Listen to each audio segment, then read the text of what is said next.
warahmatullahi wabarakatuh. Halo sahabat Zona Dialog, kembali lagi bersama saya Della Puspita. Baiklah, dalam podcast Zona Dialog kali ini kita akan bahas topik tentang yang sangat dekat dengan kehidupan sehari-hari kita pastinya, yaitu tentang anak-anak dan internet. Yang mana bagaimana sih cara kita menyikapi masifnya internet pada lingkungan anak itu sendiri. Nah, sebelum kita mulai podcast kali ini, di sini kita sudah kedatangan narasumber yang sangat cantik pastinya, yaitu kepada Mbak Suci Nuryanti. Halo Mbak. Halo Mbak Della, halo semuanya. Ini materinya sangat bagus sekali ya Mbak yang akan kita bahas pada kali ini. Karena kita tahu sendiri lah ya Mbak ya, bahwasanya internet ini dia ada di dalam bagian besar dalam kehidupan kita sehari-hari, terutama kepada anak-anak itu sendiri ya kan Mbak ya. Iya betul sekali Mbak, bahkan di zaman kita dulu cuma masih bermain tanah, lompat tali, kejar-kejaran. Tapi sekarang malah sebaliknya ya Mbak, anak-anak lebih suka main gadget seperti handphone, gawai, dan lain-lainnya. Betul sekali Mbak Della. Karena apa ya, anak usia dini yang umur 4 tahun saja itu tuh sudah bisa mengeksplor YouTube Kids. Karena YouTube itu ada berbagai macam ya. Untuk anak itu yaitu YouTube Kids. Karena apa? Karena YouTube Kids itu dia megang handphone 10 detik aja, mereka udah bisa mengakses searching yang lain, Mbak. Iya Mbak. Nah, jadi kenapa sih Mbak internet itu begitu cepat masuk ke dalam dunia anak-anak ini? Karena aksesnya internet itu sekarang zamannya semakin maju, itu semakin canggih, Mbak. Yeah. Sama halnya seperti kita yang dulu. Kalau kita dulu bedanya itu kalau mau searching atau apapun itu kita harus menggunakan komputer ke warnet ya Mbak ya. Betul. Tapi kalau zaman sekarang itu beda karena dia udah di zaman teknologi. Makanya anak itu megang handphone cukup 10 detik aja dia itu udah bisa mengeksplor dunia-dunia itu loh Mbak. Nah, iya betul banget Mbak. Bahkan ya Mbak, anak-anak itu gampang meniru begitu ya. Nah, iya betul, karena anak usia dini itu kan masih ada di fase-fase yang meniru. Dia mengamati, dia melihat, dia tiru. Dia ini apa ya, bisa dibilang kalau di dalam teknologi anak usia dini itu dia melihat apa yang dia tonton, entah itu edukatif kah atau dia nonton yang tidak sesuai dengan umurnya. Makanya di dalam teknologi itu kalau dia lagi memegang handphone atau memegang gawai lainnya, kita harus mendampinginya Mbak. iya benar-benar banget itu Mbak. Bahkan ya Mbak, anak-anak itu sering disebut dengan digital native. Nah, itu kenapa ya Mbak?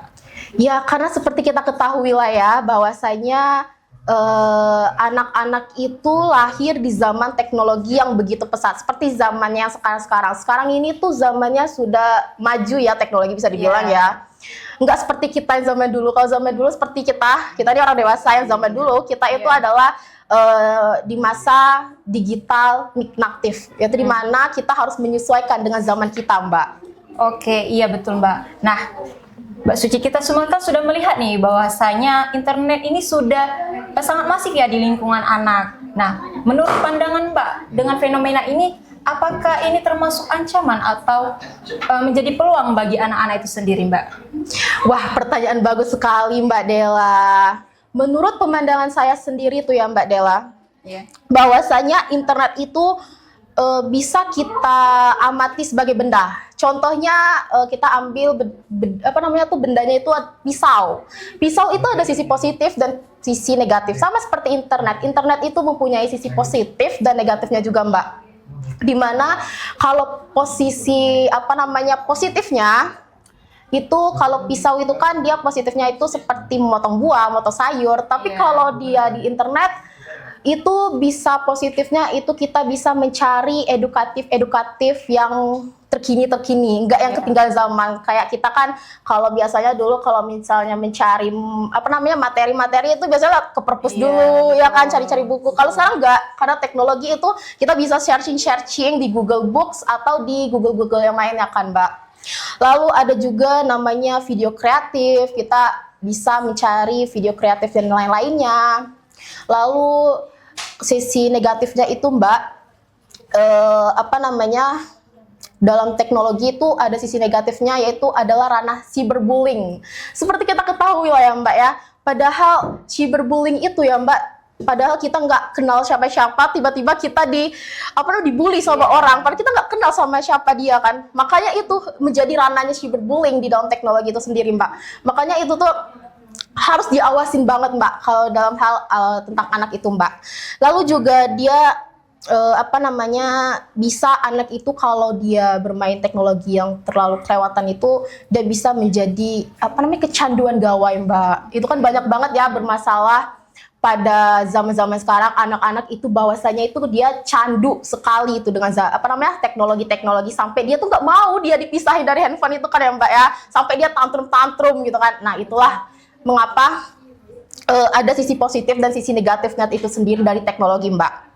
Oh. Tapi kita bisa menghindarinya. Kita tidak bisa menghindari dari teknologi. Masa kita harus tidak mengasih handphone kepada anak kan? Nanti anak kita ketinggalan zaman dong. Masa kita membiarkan anak kita ketinggalan zaman? Kita nggak mau kan anak kita ketinggalan zaman. Makanya itu tidak bisa, teknologi itu tidak bisa kita hindari sebagai calon orang tua nantinya dan calon pendidik gitu kan. Kita nggak bisa menghindarinya, Mbak. Tetapi kita bisa ada kunci satu, yaitu mendampingi anak itu dalam bermain gadget itu, Mbak. Oke, Mbak, berarti kita ini sebagai orang tua ya tidak bisa hanya melarang ya, Mbak, tetapi kita tuh harus tahu apa sih stimulus yang harus sesuai dengan diberikan kepada anak itu. Nah, sekarang kita masuk ke tantangannya, Mbak. Nah, yang sering dialami orang tua ini apa aja sih, Mbak, tantangannya itu? Tantangan ya, kita ngebahas tentang tantangan dalam orang tua. Tantangannya ini adalah yang pertama itu adalah anak muda marah-marah, tantrum gitu kan.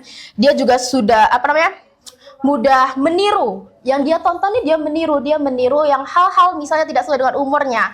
Dia bakal zaman sekarang prank ya, Mbak ya. Iya, betul. Nah, kan zaman sekarang itu namanya prank-prank kan, Mbak, di sosial media itu kan. Nah, anak-anak itu bakal meniru prank-prank itu. Dia bakal mencontohi dengan teman-temannya atau dengan keluarganya. Dia contohin prank-prank itu. Itulah menjadi tantangan untuk orang tua, Mbak.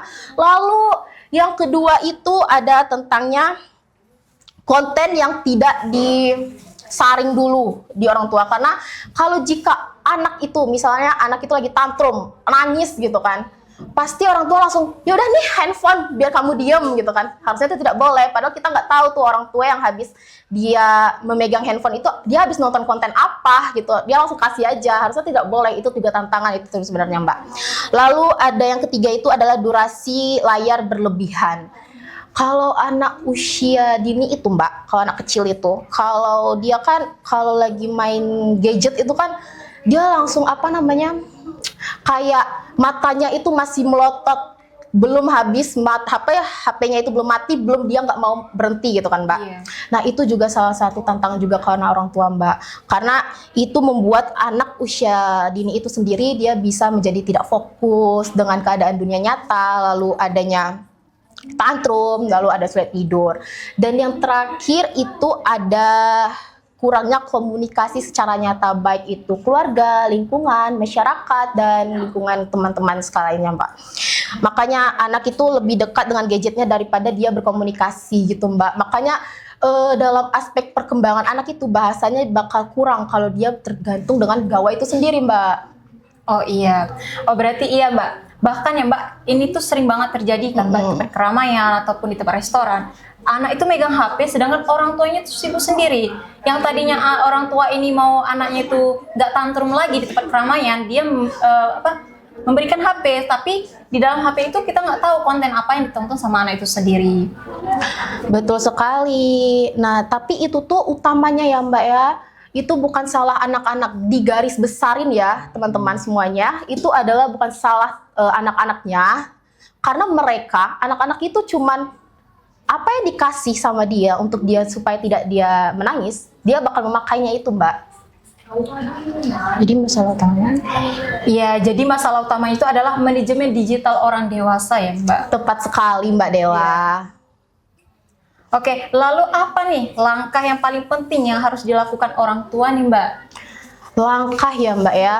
Kalau langkah mungkin yang pertama kali itu bisa berkomunikasi terbuka terlebih dahulu kepada anak itu, dimana kita mengasih aturan-aturan. Jika mau bermain handphone ada aturannya nih, jangan langsung kasih-kasih aja, tapi ada kita sebelum mengenalkan tentang handphone atau gawai lainnya, kita bisa namanya mengenalkan aturan-aturan kalau jika ingin bermain atau memegang handphone itu sendiri, dia bisa misalnya harus mengenalkan dulu dengan handphone. Handphone itu kita kasih tahu dulu terlebih dahulu bahwasanya handphone itu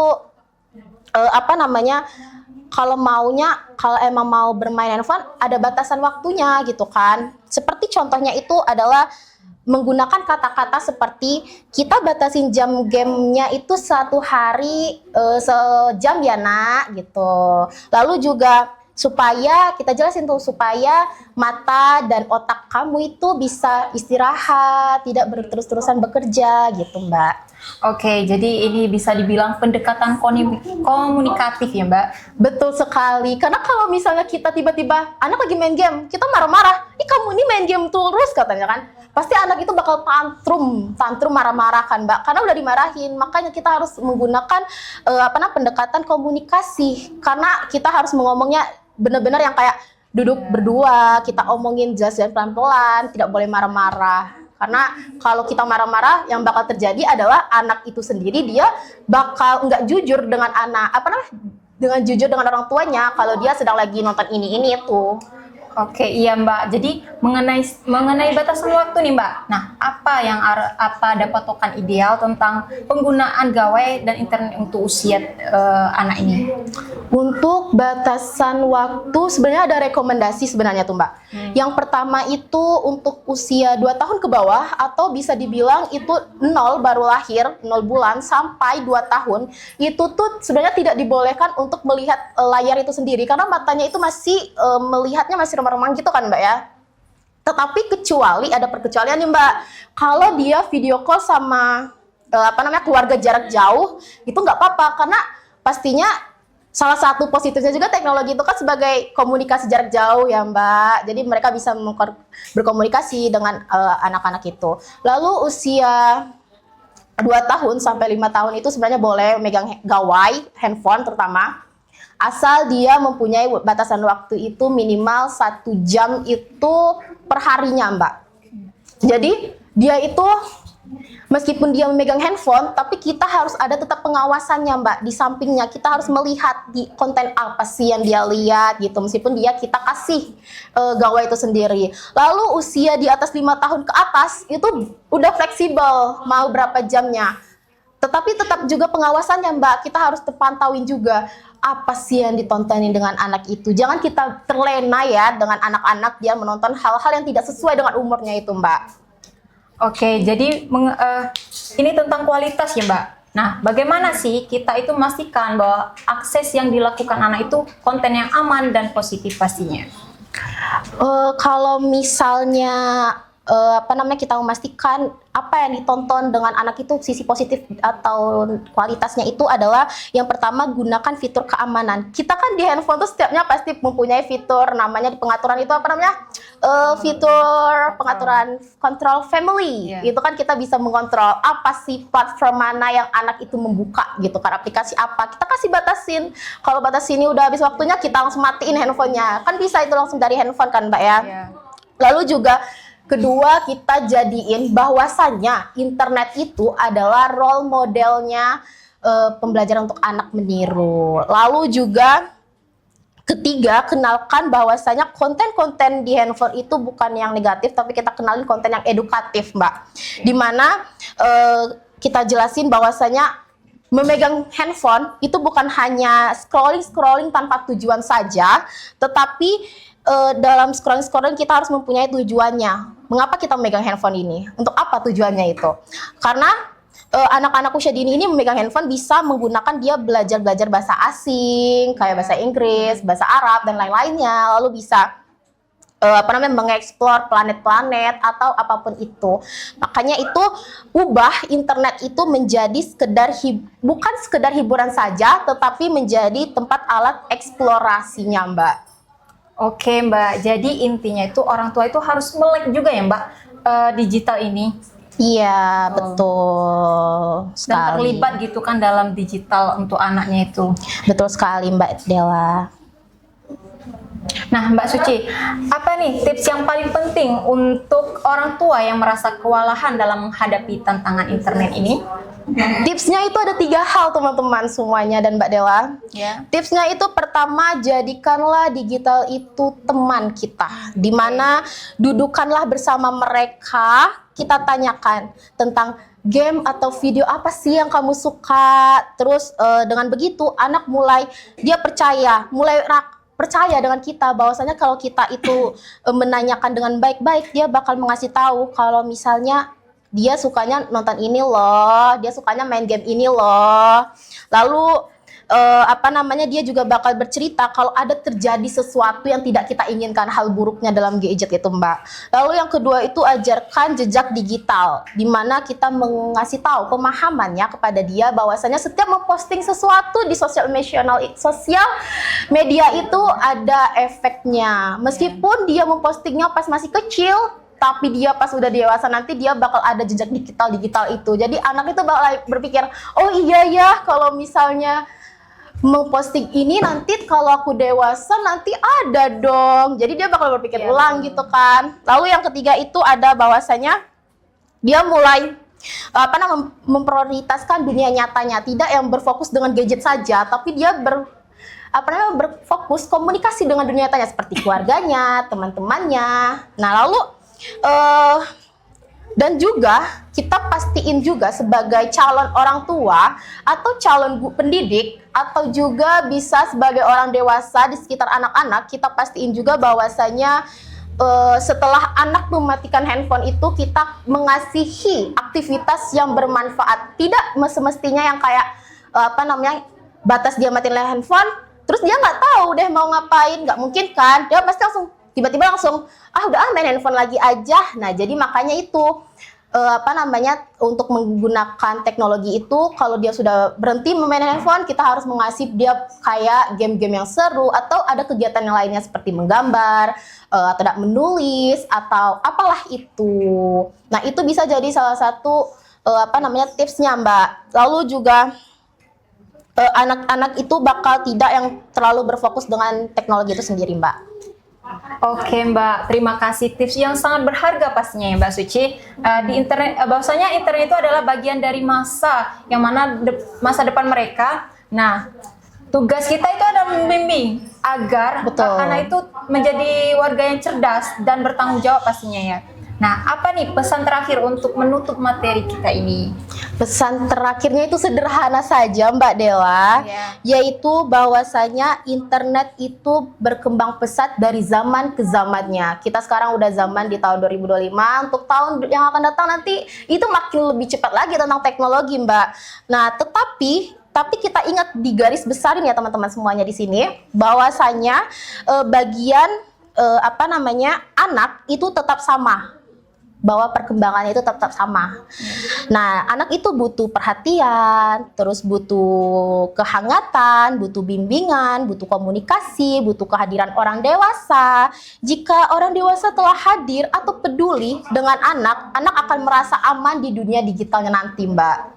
Oke, Masya Allah banget pastinya. Pesan yang sangat indah dan penuh makna ya Mbak. Terima kasih Mbak Dela. Terima kasih banyak ya Mbak Suci atas wawasannya pada podcast kali ini. Terima kasih banyak Mbak Dela.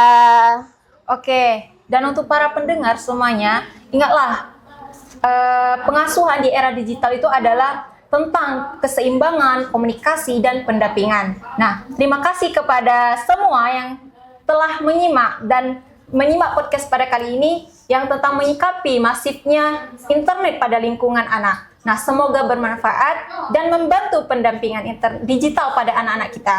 Nah, sampai jumpa di podcast selanjutnya. Wassalamualaikum warahmatullahi wabarakatuh.